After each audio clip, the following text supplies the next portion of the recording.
मेरे दुख का भाग अपने भाग्य में कर लिया और मेरे हिस्से का दुख भी तूने ले लिया। मित्र, यदि तू ना होता तो आज मैं अपने जीवन में इस सुख सुविधा को ना पाता। रुक्मणी मैया से कहा, देवी जी, जो आज द्वारकाधीश की आज पटरानी बन करके बैठी हो, इस महात्मा की, इस ब्राह्मण देव की कृपा से बन करके बैठी हो।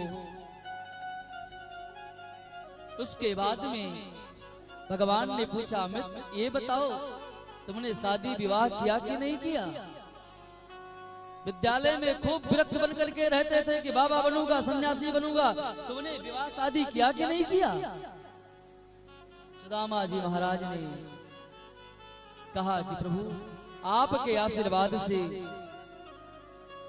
आपकी कृपा से एक सुंदर सुशीला भार्या से विवाह हुआ, उसका नाम सुशीला है। कन्हैया ने कहा, क्यों मित्र, विवाह कर लिए मुझको नहीं बुलाए? अरे मित्र, तुम्हारा मित्र हूं, कम से कम संदेशा भेज देते तो मैं आपके विवाह में तो आता। सुदामा ने कहा, महाराज एक तो आपका पता नहीं, आपका ठिकाना नहीं, खोजते खोजते किसी तरह यहाँ आया हूँ। और महाराज दूसरी बात यह है कि आप जैसे राजा महाराजा को बुलाने की हमारी हैसियत नहीं थी। आपको बुलाऊं तो आपके अनुरूप आपका स्वागत, आपका सम्मान करना हमारा दायित्व होता है, फिर हमारी हैसियत नहीं थी। अच्छा मित्र ये बताओ, फिर भाभी जी से हमारी चर्चा करते हो कि नहीं?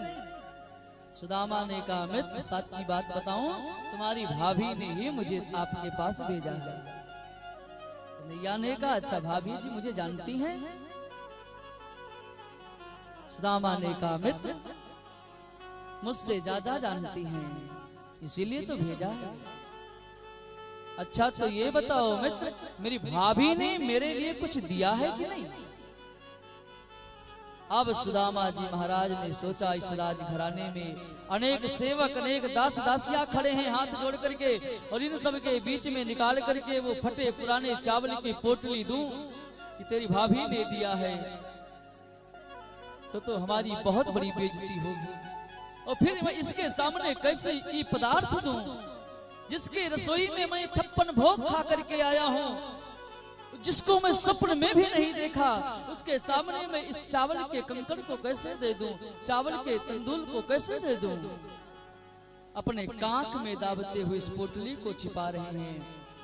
भगवान तो समझ गए, बार बार कहते हैं, मेरी भाभी ने कुछ दिया कि नहीं दिया, दिया कि नहीं दिया। और मित्र अपने कांख में क्या हो गया, आपको कुछ दर्द है क्या? दामा ने कहा, मित्र एक फोड़ा सा निकल गया है, वही बार बार पीड़ा दे रहा है। भगवान ने कहा, जब मैंने कुब्जा को ठीक कर दिया तो तेरा फोड़ा क्यों नहीं ठीक कर दूंगा? अभी ठीक कर दे रहा हूं मित्र। भगवान ने जबरदस्ती हाथ डाल करके उस पोटली को खींच लिया।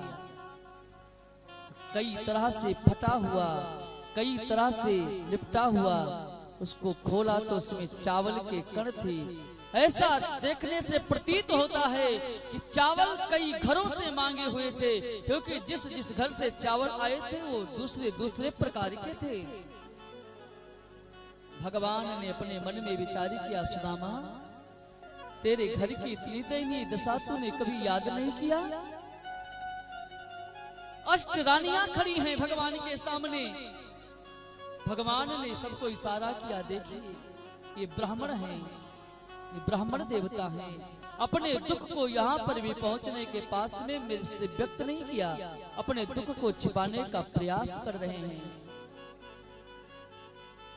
पुनः भगवान कहते हैं, मित्र मेरी भाभी ने दिया है तो इसका स्वाद तो बहुत ही अच्छा होगा।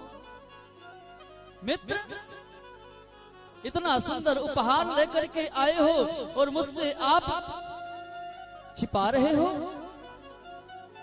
भगवान ने कहा, मुझसे छिपा रहे हो? सुदामा ने कहा, भगवान आपसे क्या छिपा है, आप तो हर एक बात को जानते हो।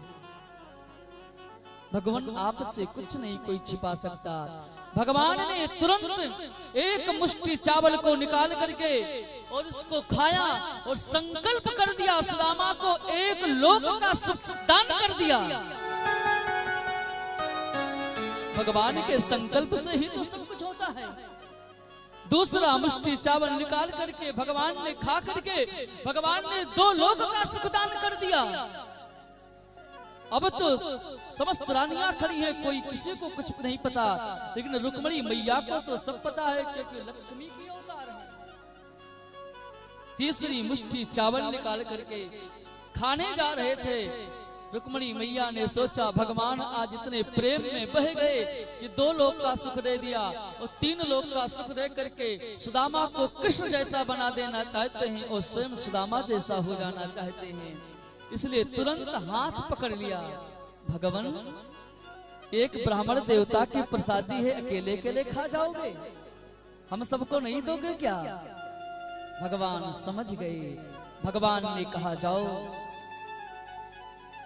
रसोड़े में इस चावल को डाल करके और पुंगल तैयार करो। पुंगल समझते हो ना,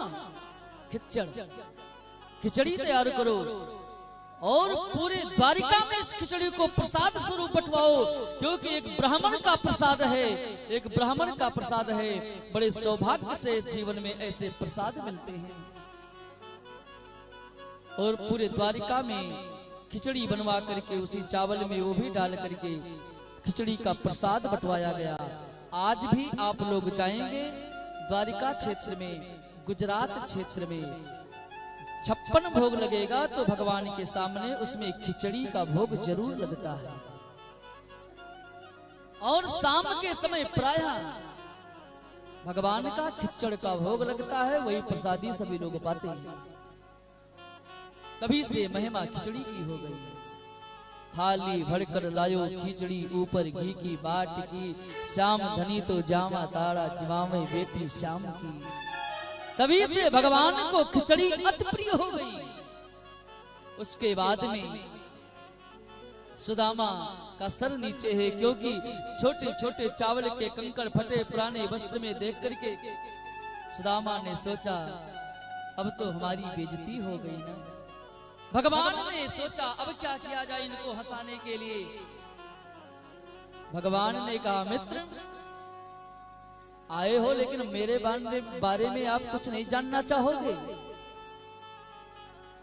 सुदामा ने कहा प्रभु क्या जानूं आपके बारे में? आप जिसको जना दो वही जान सकता है, बाकी आपको जानने की औकात हर किसी में नहीं होती। कि सोई जानहि जहि देव जनाई, सोई जानौ देव जनाई, जानत तुम्हारी तुम्हें हो जाई, जानत तुम्हारी तुम्हें हो जाई। सोई जानहि जहि देव जनाई, सोई जानहि जहि देव जनाई, जानत तुम्हें हो तुम्हें वही जाई, जानत तुम्हारी तुम्हें हो जाई।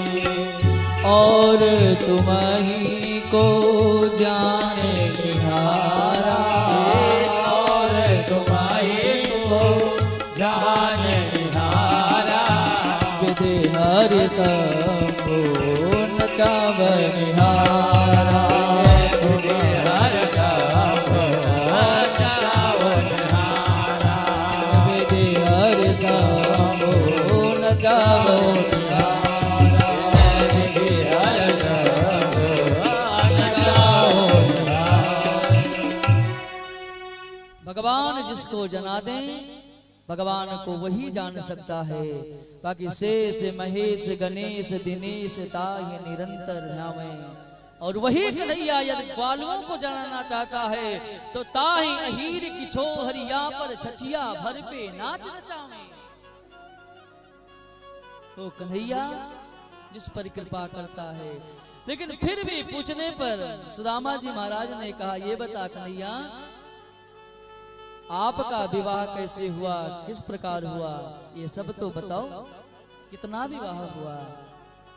कन्हैया ने कहा महाराज अब आपने अवसर दिया है तो ये जो 8 को देख रहे हो ये सब अपनी है। सुदामा ने कहा 8-8 विवाह कर लिया तूने? बोले महाराज अभी 8 पर चौंको मत, अभी तो पूरा होने दो। इशारा किया, 8 ने प्रणाम किया सुदामा के चरणों में। सुदामा ने खूब आशीर्वाद दिया, तुम्हारा अहवात बना रहे, तुम्हारा नाम होता रहे, तुम्हारे पति की यश कीर्ति बनी रहे, तमाम आशीर्वाद दिया। उसके बाद में भगवान ने रुक्मणी को इशारा किया, सबको कह दो प्रणाम करें। अब 16,100 की लाइन लग गई सुदामा जी महाराज को प्रणाम करने के लिए। 200, 400, 500 भगवान से पूछा, क्यों रे कन्हैया, पूरे द्वारिका वासी को बुला लिया है प्रणाम करने के लिए क्या? बोले नहीं महाराज, ये सब अपने ही हैं। इतना विवाह कर लिया? कन्हैया ने कहा महाराज ऐसी परिस्थिति ही थी तो कितना है महाराज, अभी आप देख लेना। अब सुदामा महाराज आशीर्वाद देते देते थक गए, हाथ हिलाते रहे। कन्हैया से पूछा, कन्हैया अब तो बता। कन्हैया ने कहा महाराज अब 8,000 की संख्या पूरी हुई है, अब आधे पर पहुंचे हो। सुदामा ने कहा महाराज यदि मैं आशीर्वाद ऐसे देते रहा तो मैं ही यहां से पलायन हो जाऊंगा, यहीं से चल दूंगा। महाराज ऐसा करो, आप ही बता दो कितना विवाह आपका हुआ। बोले महाराज 16,108 पटरानियां। 16,108 सुनते ही सुदामा ने कहा बाप रे बाप, इतना विवाह कर लिया। ऐसा कर सबको आशीर्वाद देते देते मैं परेशान हो जाऊंगा, सबके संति तू ही आशीर्वाद ले ले और तुझे आशीर्वाद दे दूंगा, सबको आशीर्वाद प्राप्त हो जाएगा। कन्हैया भगवान सुदामा जी महाराज के चरणों में प्रणाम करते हैं। सुदामा ने खूब आशीर्वाद दिया कि हे भगवान, हमारे आशीर्वाद को धन्य करने के लिए, कृपा करने के लिए आपको बहुत बहुत धन्यवाद। आपकी यश कीर्ति प्रतिष्ठा ऐसी होती रहे, धर्म की ध्वजा ऐसी लहराती रहे। पुनः सुदामा ने कहा लेकिन कन्हैया ये बता, मैंने एक शादी किया और तुमको नहीं बुलाया तो तुम कहने लगे कि मुझको बुलाया नहीं, बुलाना चाहिए था।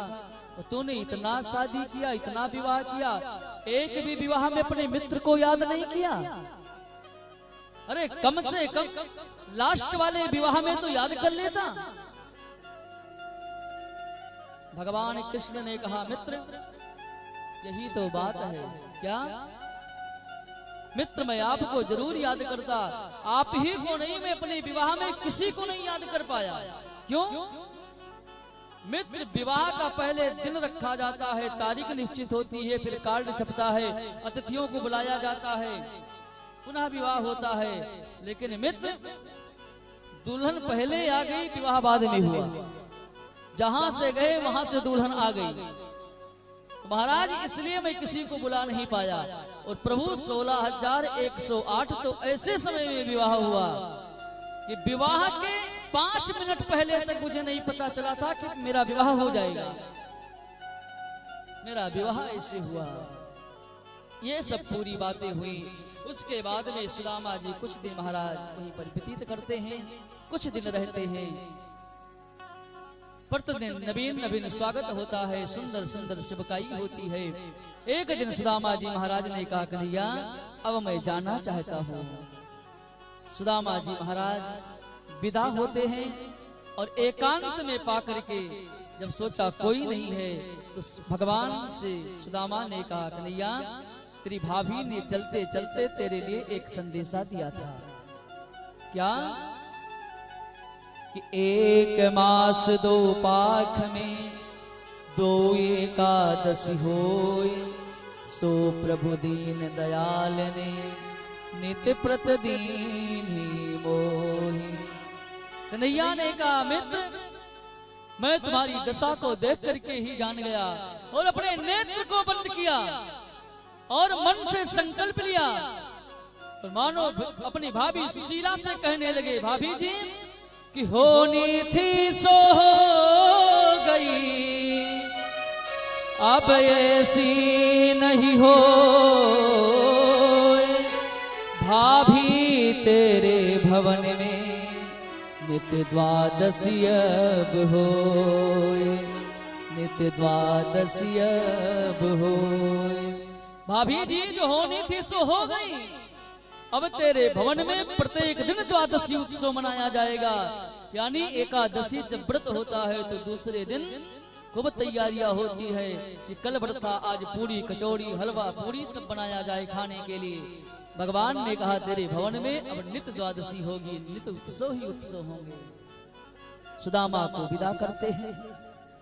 भगवान ने विश्वकर्मा को बुलाया, विश्वकर्मा को आदेश दिया कि जाओ जैसे द्वारकापुरी का तुमने निर्माण किया वैसे सुदामापुरी का भी निर्माण कर दो।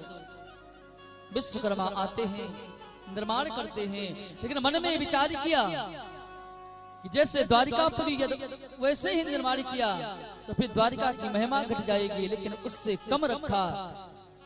और भगवान ने जब ध्यान लगा करके देखा तो उतना अद्भुत नहीं थी, द्वारिका से कम थी।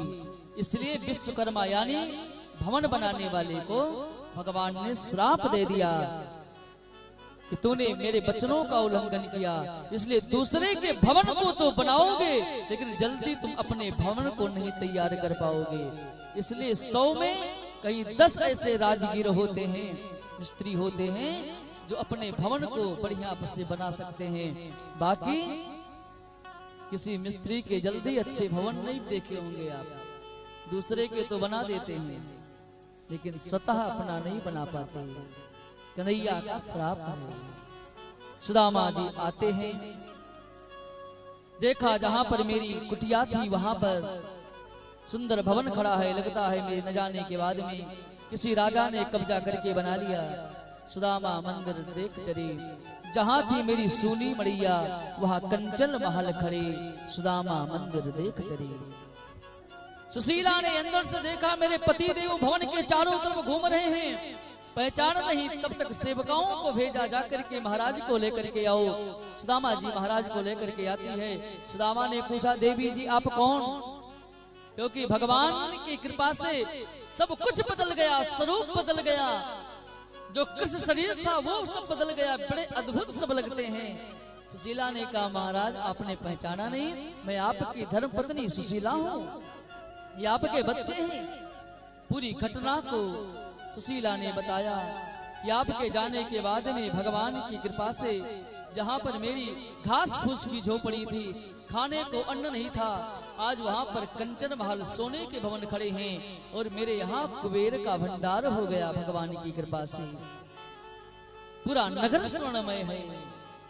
इतना सुनते ही भगवान सुदामा फूट फूट कर रो पड़े कि भगवान एक संदेशा पर तूने मुझे अपने समान बना दिया। भगवान तू बहुत दयालु है, तू बहुत कृपालु है। इसलिए मेरे भाई बहन सुखदेव भगवान कहते हैं राजन, जो भगवान के चरण से लगता है, भगवान से आत्मीयता मिला करके रखता है और जो इस पावन चरित्र को सुनता है, भगवान उसके घर में खुशी ही खुशी देते हैं, भगवान उसके घर में आनंद ही आनंद देते हैं। कि कृपा की न होती जो आदत तुम्हारी, कृपा की न होती जो आदत तुम्हारी, कृपा की न होती जो आदत तुम्हारी, तो सुनी ही रहती अदालत तुम्हारी, तो सोनी रहती अदालत तुम्हारी।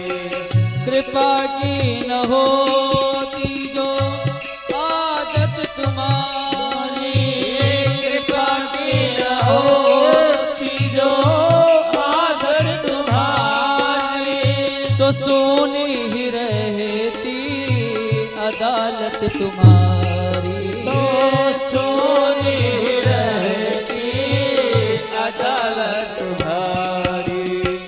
कृपा की न होती जो आदत तुम्हारी, कृपा की न होती जो आदत तुम्हारी, सोनी ही रहती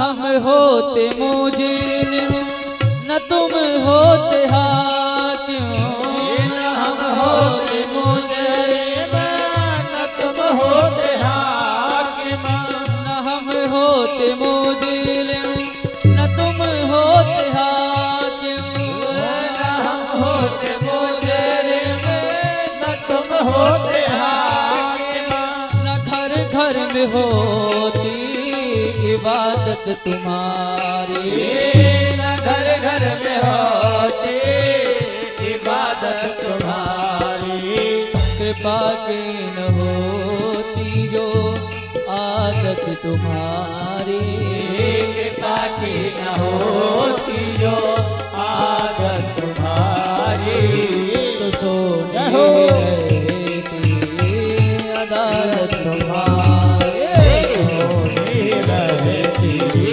अदालत तुम्हारी, सोनी रहती अदालत तुम्हारी, सोनी रहती अदालत तुम्हारी।